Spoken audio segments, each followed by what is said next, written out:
Go. Okay, so this is actually two briskets, and actually they're cut in half, and neither of them are a complete brisket. This brisket, this part of the brisket is known as the point, and it gets its name because they have this thing called the point. This is the top of the brisket, and you know it because it's got most of the fat on it, and you see how there's like a thick layer of fat right here. The other reason that you can tell that it's the point is this shape of beef actually comes to an end, and this continues out and is a flatter piece of muscle. And usually when you get the brisket, it lays out flat like this, and this layer of fat gets thinner and thinner as you get to that point, which is why you got to do what I was doing, which was shaving off lard, and I would place the lard on that flatter point that didn't have as much fat. The other thing, and this is going to be one of the challenges of this brisket, is see how thick that fat layer is. I'm going to decide later if I'm going to mess with it, if I'm going to take my knife in there and kind of carve that out, because I'm pretty sure it doesn't go very far either direction, but it might, and you don't want a big thing of lard in your, well, you might, it's really good if you keep it there, but in either case, sometimes that's off-putting. So one of the things I'm going to have to do to this point, and I'm going to have to do the same thing to that one, is I'm going to have to take my knife and trim back until that layer of fat is of a reasonable layer. Like, I'm talking maybe a 1/4 inch thick to a 1/2 inch thick, and not like a 1/2 inch thick to an inch thick. You can see, like, some of the pieces I've cut off, they're like a 1/4 inch thick. And I do it in small increments too, because I don't want to cut into the red meat. I want to keep the red meat intact as much as possible. So this is the bottom of the brisket. And on the bottom, you can see it's well marbled and things like that. And this is the point that actually is cut out because this is a leg muscle. And that's why it's one of the hardest things to cook, because it's long parts of the thigh muscle of the cow. But like, if this is the bottom, we don't need much fat on the bottom. We want all the fat on top. So one of the things I'm going to do is I'm just going to slowly work the knife, and I try not to take huge, thick slabs of this, just because I don't want to cut into the red meat if I can possibly avoid that. So I can see, like, by the shape of the fat, that I'm probably just going to work the edge of the knife in at about this angle right here. And I'm going to work, and I'm going to inspect. And yeah, I still got lots of room to work with. I still have lots of room to work with.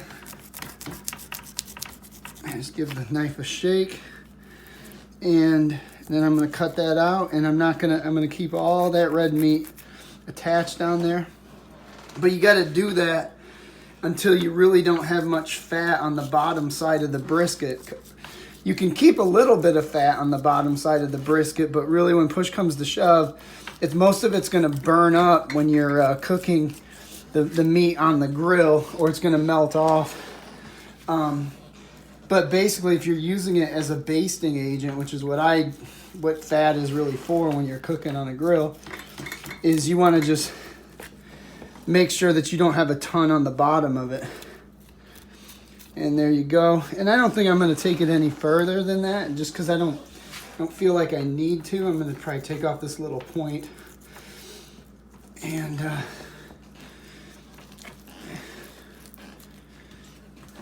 so you butcher the bottom this way by trying to get as much of that fat out of it. Keep that intact because it's a good marble. See, this is going to be a really fatty brisket, and I can already tell by what's there. In fact, I'm gonna want to kind of look at it right there to see how much fat am I dealing with, and that's a lot of fat. So we don't need to have all that fat coming in from the side like that. We want it from the top, more or less.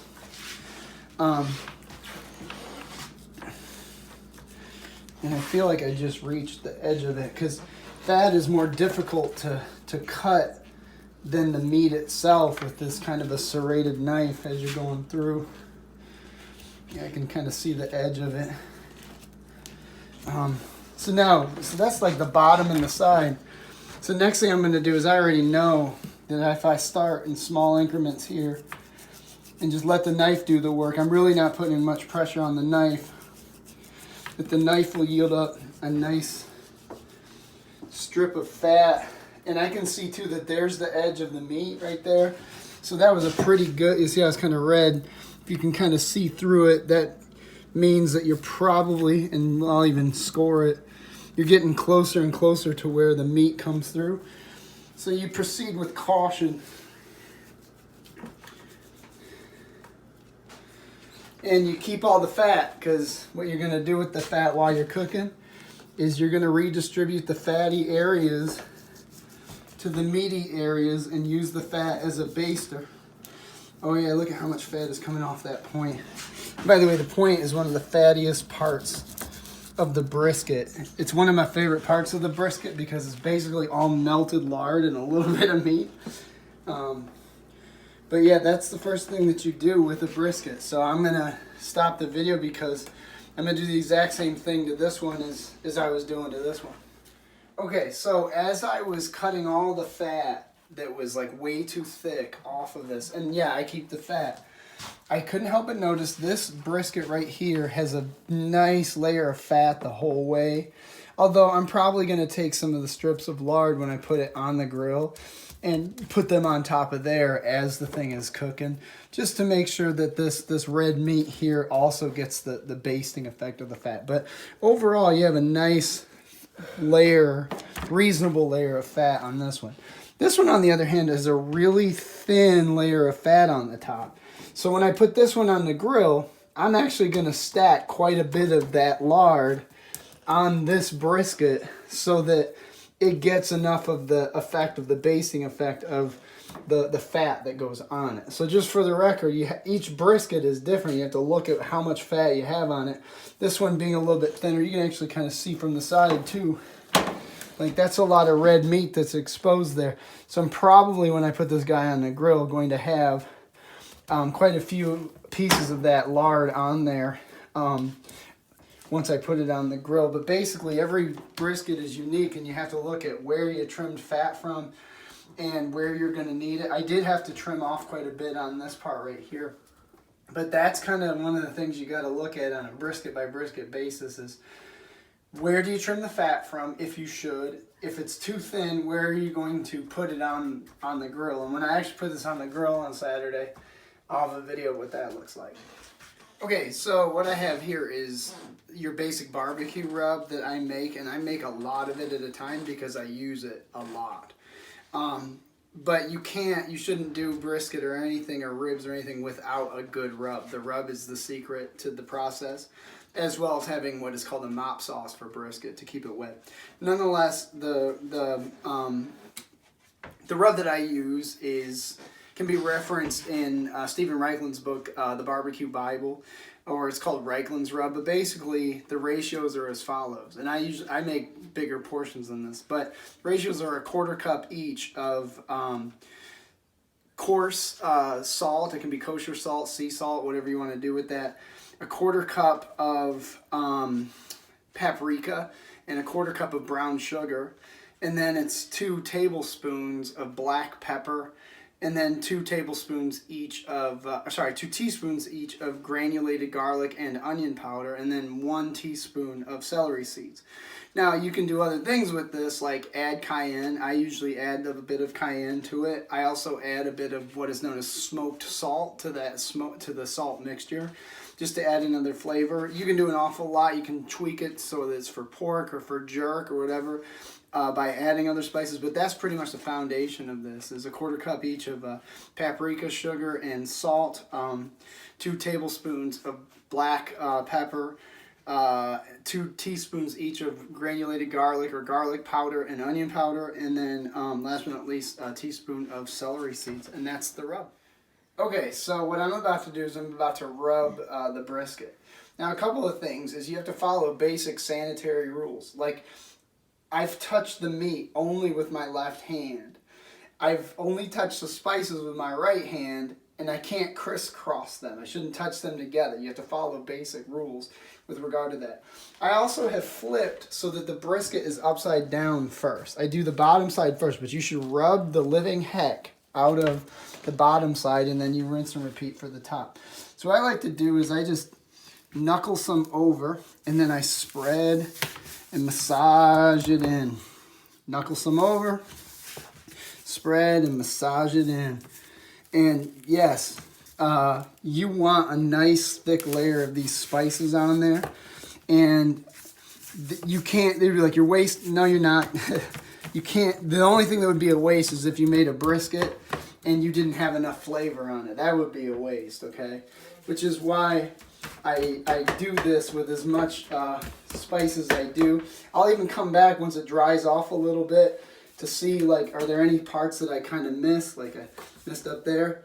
I also get the faces of it.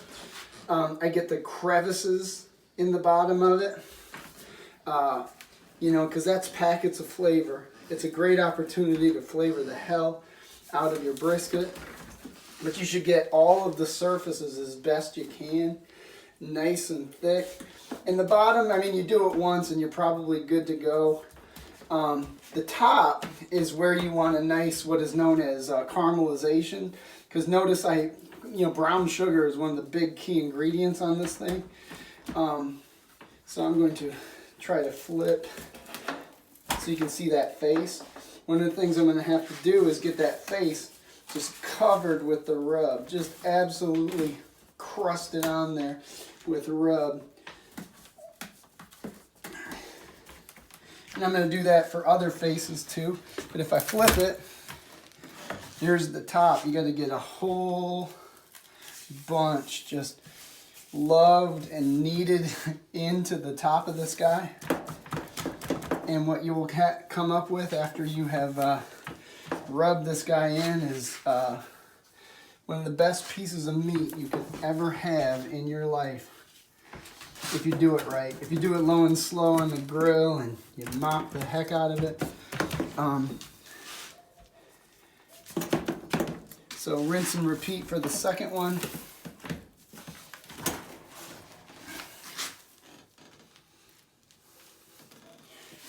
Yeah, you just put a pile and you flatten that baby out. My favorite part is when the fat burns a little bit and the spices burn a little bit. It's like freaking candy. It's the best part of the brisket. And even like pieces of fat, when I put them on the grill, I'm going to have them covered because when you eat burnt brisket fat with the spices on it, it's one of the best things you could possibly eat. But that right there is how you rub up a brisket. And once again, got to get every surface.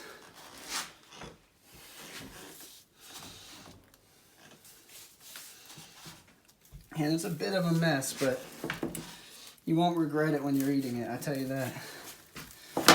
So I'm probably going to add a bit more to this guy and a little bit more to this guy, but I think that's exactly how God intended it right there.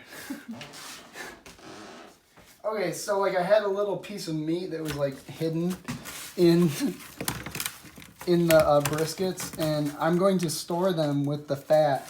The other thing is, you notice that like I spilled a whole bunch of spices. Oh no, those won't be going to waste. No, they won't. Basically, I use the fat to soak up the excess spices that are on the thing. And so they do get used in some way, shape, or form. And then these will be also used when I start cooking on the grill, which will be before too long upon us.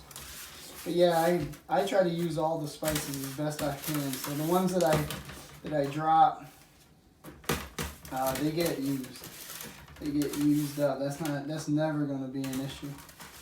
Okay.